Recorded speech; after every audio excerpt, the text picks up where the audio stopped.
بسم الله الرحمن الرحیم. موج دهم عملیات وعده صادق 4 با مانور موشک‌های خیبر درهای عظیم آتش را به سرزمین‌های اشغالی باز کرد. حمله هدفمند به پردیس حکومتی رژیم صهیونیستی در تل‌آویو، حمله به مراکز نظامی و امنیتی حیفا و حمله به قدس شرقی بخشی از اهداف موج دهم بودند. پیشتر نسبت به برنامه توسعه حملات به پایگاه‌ها و سرزمین‌های اشغالی دشمنان متجاوز هشدار داده و اعلام کرده بودیم هرگز صداهای آژیر در اسرائیل قطع نخواهد شد.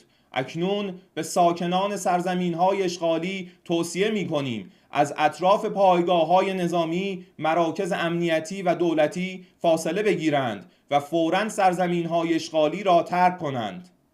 מסגל תושבי השטחים הכבושים, טעות של נתניהו הזמינה אתכם לחיות בגיהינום בוער וקטלני.